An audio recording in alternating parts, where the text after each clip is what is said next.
What Asian influencers do you look up to?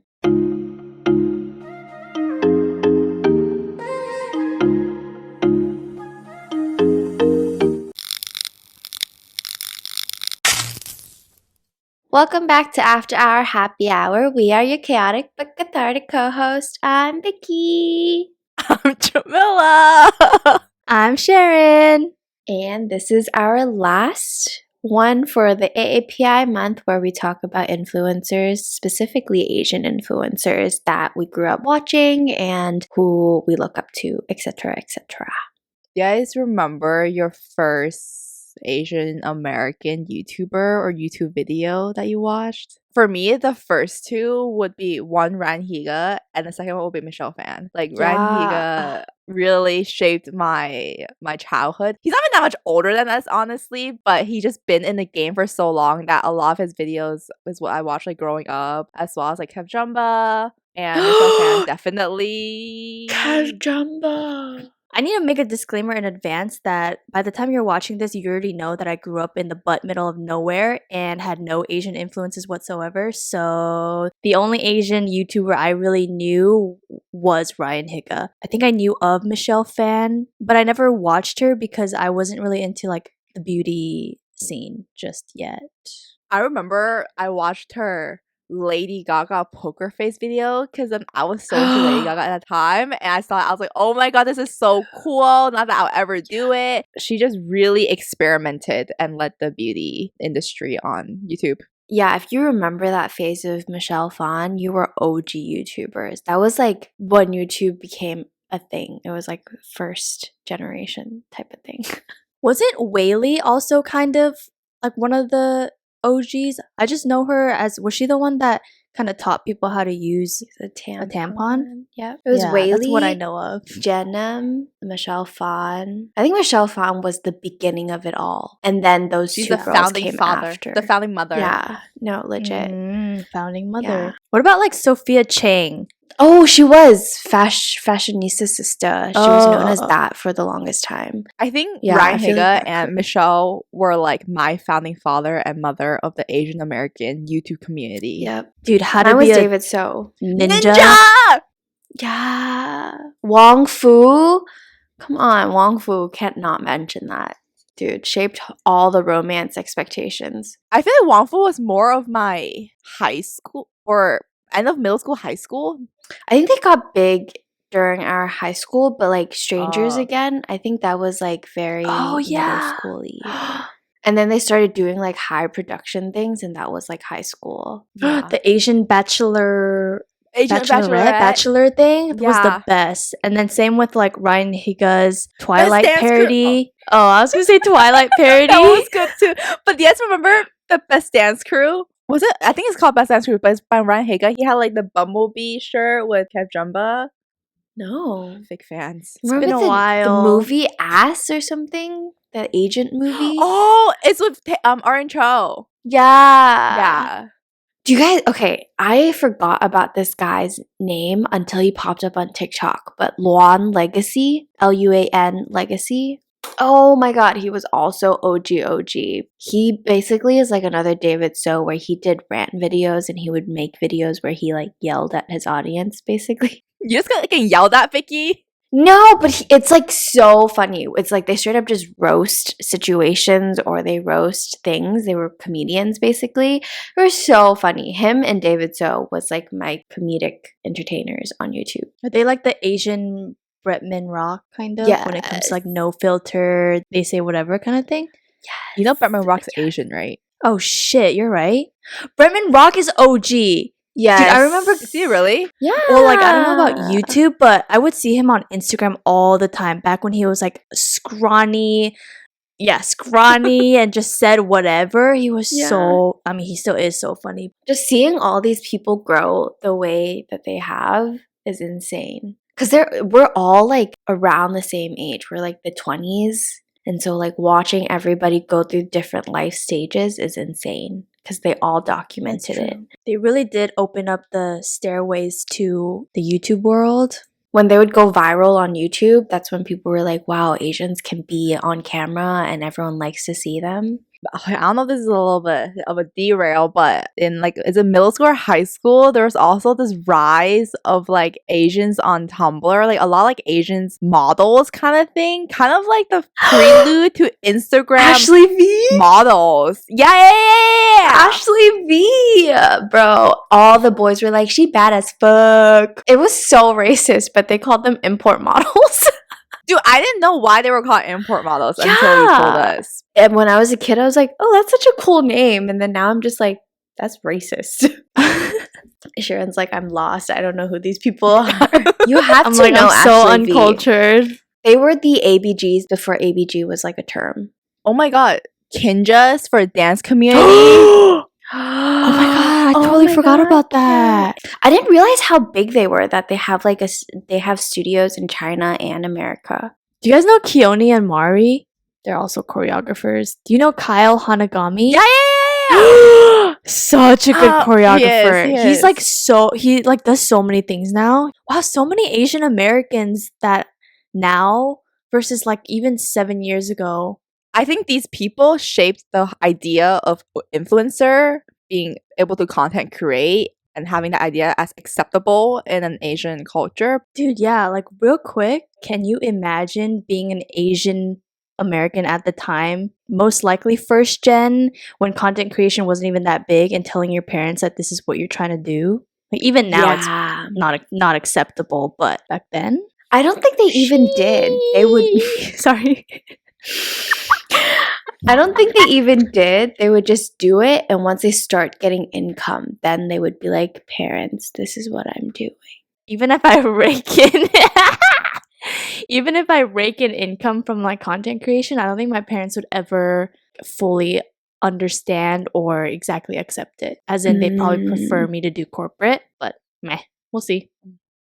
We'll see. 'Cause it's gonna Thank you, parentals, for happen. supporting. Yeah, I think my parents understand it. I'm gonna be bold and say that Asian Americans were the one who kind of shaped content creating in general, like letting that be a stream of income, because we were not big in Hollywood scene. Like, as someone who's white, you could go into Hollywood industry, try out acting and still do it, but for Asians, you can't. That was not a thing. You never saw Asians in Hollywood. So instead, we turned to YouTube, and that was how people did their creative outlets of like filmmaking or making YouTube videos. There were so many Asian YouTubers when we grew up because of that. That's very true.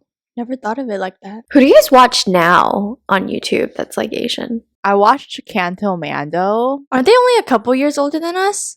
Yeah, they're like 95 and 96. Oh, yeah. I thought they were our age for the longest time. They act like they're our age. If the Canto Mando ever sees this, that's like not an offensive in any way. I'm just saying you guys are playful. Yeah. And they're so in touch with pop culture because, I mean, it's probably part of their job as YouTubers and stuff. I think they're just naturally funny and witty, and I'm like, how do you think of these things to say on the spot? Who's the awkward one? Sheldon, Like the cringy one. Oh, I said Edward. Dude, I feel like Edward doesn't get that much camera time, so I don't really know what his personality is. Who's the one that went on that Awkward ass date with the vape girl? Mike. Mike. Oh, Yeah, okay, he's okay. the one that's not cringy in dates, and Edward. Oh, But yeah. Sheldon's the one Yeah. with the cringy date. It's so funny, dude. When I first watched it, I was like, I have secondhand embarrassment through the screen. No offense at all, because I would probably be the same way. It's okay. Everyone commented that, and I think Sheldon gets it.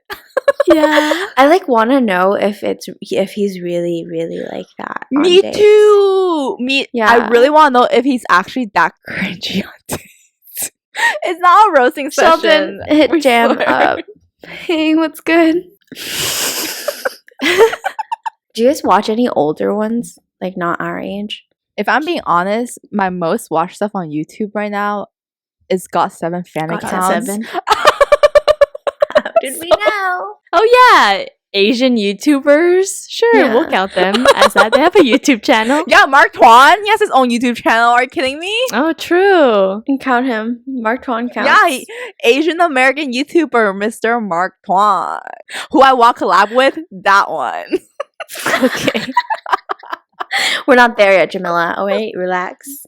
Just, putting out my request now. Wow, now that we say that, I go to my subscription on my phone, every single video is an Asian person. They're all vlogs that I put on the background. My favorites, That Chic. Do you guys know her? No. Oh, I love her. Her channel's not being Asian American, it's just her life. But she has such great storytelling and she's such a good vlogger. I love her style. Oh my god, Stephanie Sue. I was about to say that. I really like her energy. I really like the relationship she has with Steph Fiance. I love their second channel stuff. Like literally, I feel like they're the type of relationship I would really like to have with my SO. Did she ever show his face? No, huh? No, it's a mystery. All I know is the Yeah. panda head. I mean, props to him for still doing content without ever showing his face. Yeah. That's how you know his personality be A1. Dude, his personality is so funny. Him and Stephanie, their chemistry is just so good. Like he has this like sarcastic kind of humor, and Stephanie just has this crazy energy, and I just love their interactions. Dude, I feel like there's like different communities, the LA YouTube community and the New York YouTube community. I'm on the U-Nork. Am I speaking English?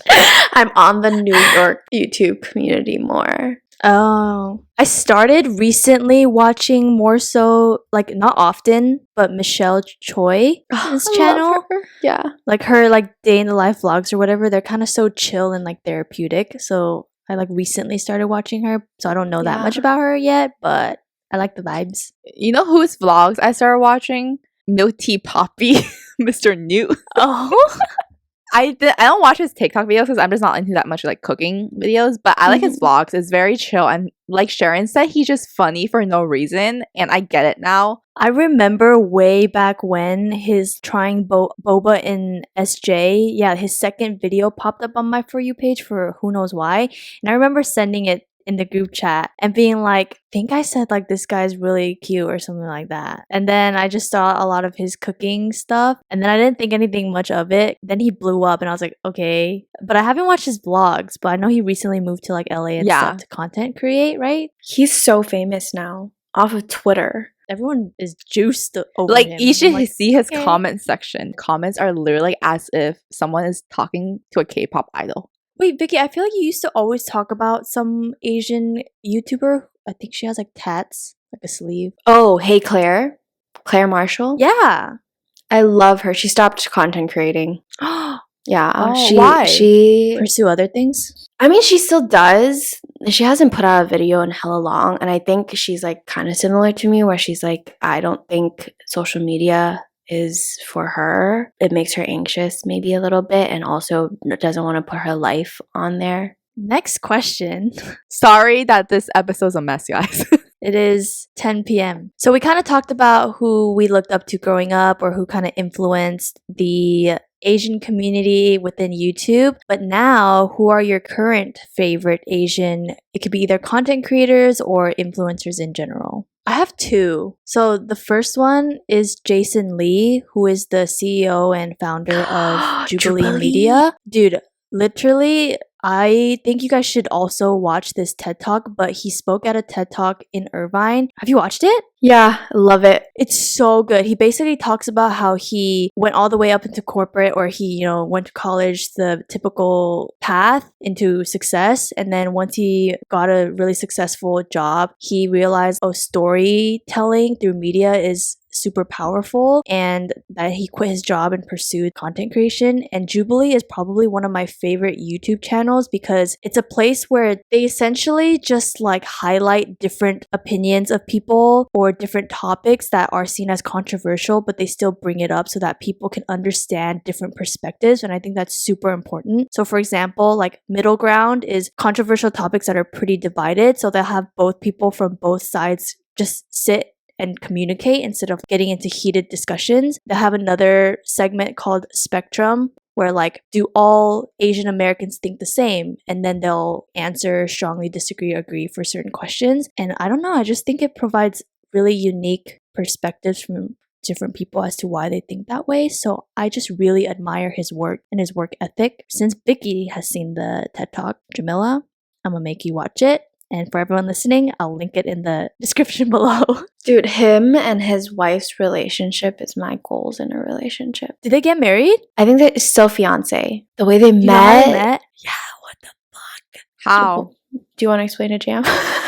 I don't know if she currently is, but she was a news anchor. And I think one time he saw her on the news and thought she was like really, well spoken and attractive and stuff like that. And I think he shot his shot on like He Twitter did. or something. Yeah. Yeah. And then that's how they met up. And now they're either Yeah. married or getting married, and such good balance. They did a video where they talked about their relationship before and just like the rules they set for them and the boundaries and everything. And I'm just like, wow, you guys really have a relationship down. And I just like admire that so much. And then real quick, my second one was gonna be Linda Sun. I feel like everyone who's in health and fitness knows who she is, and she's 2 years younger than us, but that girl is definitely making an impact in the community because body positivity and you should never restrict and stuff like that. So she's currently like probably my top watching Asian influencer right now. I like to think we can be friends. So hopefully one day. We can, or you can, I believe. Thanks. Her watching this like right now being like, No, thank Like- you. I don't know if I could say I have a favorite YouTuber that I've consistently watched. I went through just phases. Initially, I went through, Ryan Haga, Michelle Fan, because they were like the OGs. Then we went through the kind of Wong Fu, that kind of short film production. Then I went through this entire beauty phase. And now I'm at like the vlog phase. What?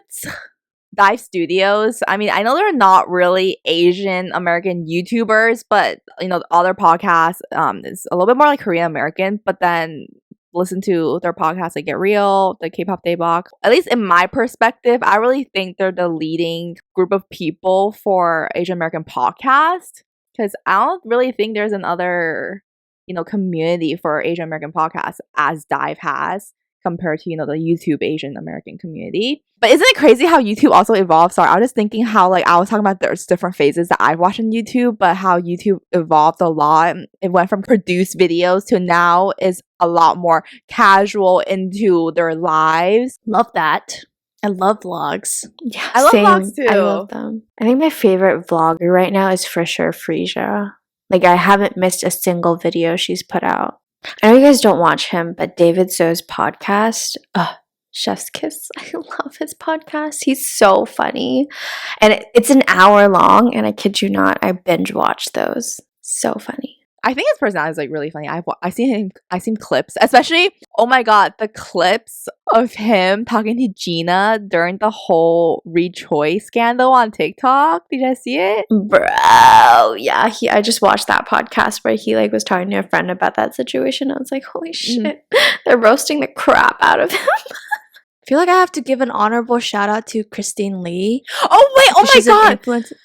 I literally was thinking about her and I totally forgot Yeah. what I was speaking. I was just gonna say, I don't know, I really look up to her as in she knew she wanted to pursue content and she quit corporate, or she She quit her real estate job and moved to Yeah. LA and just pursue content for 2 years. she didn't start with a foundation. She just went straight into it pretty much and has built what she has built so far. And I think she's super genuine and authentic. So She definitely has a hustle energy, and I definitely look up to her to, hustle after Yeah. my own content creation. I think she's the first influencer who shows how much work goes into a content creator's life. I like how transparent she is with everything. And she tries to DM everyone back. Yeah.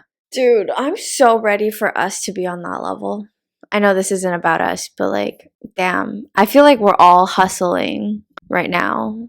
How we get comments now, but we get comments that were so relatable, or even comments that says, I wish you guys had more followers, or I wish you guys blew up. I mean, even now we're still really amazed at the growth we have in the past month or past few weeks. So when we see comments like that, it means so much that people are enjoying our content and wishing us the best of luck that more people could see. That's so nice. And it's honestly the best comments to wake up to in the morning, in our group chats, oh my god, did you guys see this? Yeah, hope you guys know that we fangirl over you more than you probably fangirl over us. Yeah. initially when we hit our milestones, especially when we reached like our 1K or every 1,000 until we reached our 10K, we took a screenshot and we were just screaming through text. Yeah. We have a calendar with all our milestones, like timestamps, 3:20 p.m., 1,365. I know. I'm making that up, but Very grateful that you guys are enjoying our content. On that note, if you were to collab with someone that you love, who would you choose out of everybody that we know? We're speaking this into existence, you guys. We're manifesting for us. Thank you. Also, in previous episode that we did, either 36 questions or something like that, but I said I would like to collab with Canto Mando.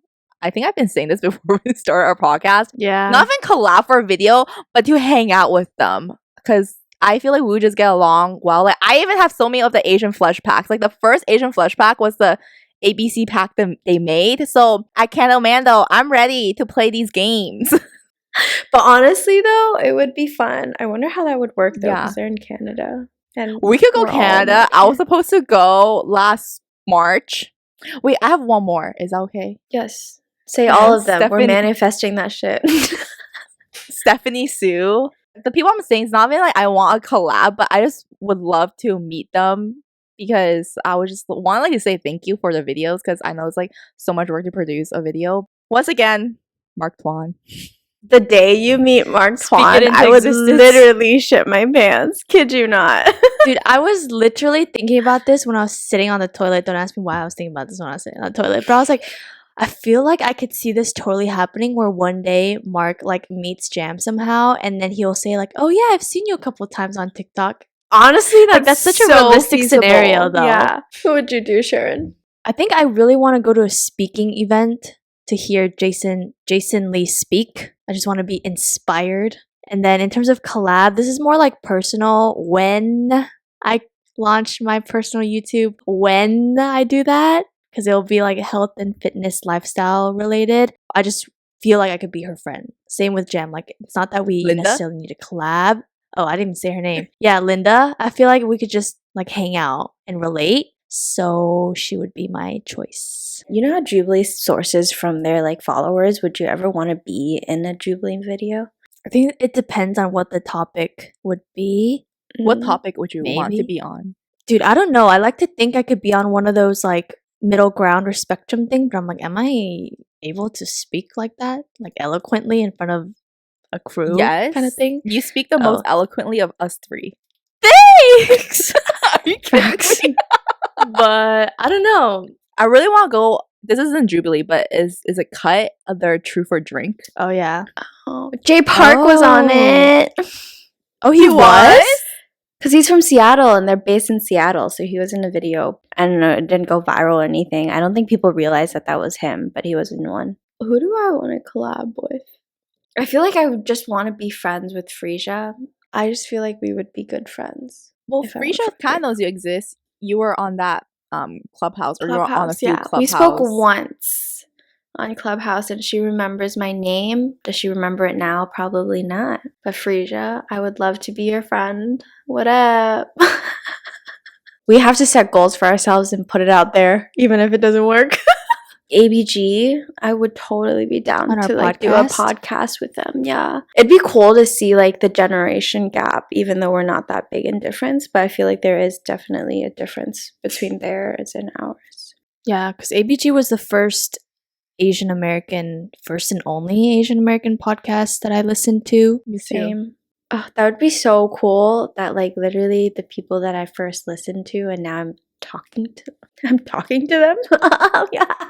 Literally my reaction. Like when we get the news, I'm gonna be like,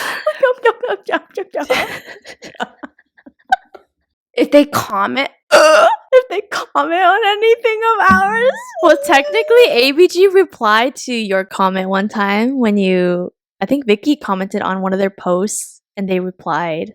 It was the first part of the Helen playing matchmaker for Yeah. Janet Christmas? And then we commented the other guy. using after hour or happy hour. We're doing this Asian influencer kind of topic today, right? But we planned or we wanted to do something like this way in the beginning, and we were like, let's do this when we have some sort of kind of following, so that way, I don't know, we have like more people to speak to about in terms of like the Asian influencers that we look up to. And how convenient that it matches with AAPI month, and we now have some sort of a following, and it happened that like relatively quick. So like, go us. You know what I'm saying? Making progress. So, Consistency. Be proud is of your key. own achievements. facts. Do you consider yourself an influencer now? No, No, Same. not I'm at all. not. I will only consider myself as an influencer if I actually made some sort of like impactful thing to someone's life. Like, I get yeah. it. Our podcast is a source of entertainment and people find us Yeah. relatable and people enjoy our content, but I don't feel like I'm making an impact in really like society or changing anything. Until then, I wouldn't really consider myself as an influencer. I don't know if I'll ever be able to call myself that. Like, I'm just doing what I enjoy. Yeah. I like Yeah. don't know how to label what we do, but at the end of the day, I'd be like, Content we're just doing creating. a passion. Oh, I say passion project. Even content creating sounds too like real for me. Like, formal? Not formal, but it's just like I don't qualify to be content creating is how I feel. It's okay. It comes with experience, you know? Yeah. We're literally less than 6 months in this process, so Mhm. we babies out here. And that wraps up our last episode of May, aka AAPI month. So hope you guys enjoyed this little series of ours, and please make sure to give it a thumbs up and comment support below. Or give us a 5-star rating on Apple Podcasts. Bye. Bye. Bye. What did he say? Do you guys know that? TikTok? I'm getting ripped. Sorry. I'm embarrassed by myself. I literally almost went, I'm Sharon. But you can't see my arm. I was gonna back to the question. Sorry. Ask- Go ahead, Vicky. Okay, thank you. I was gonna say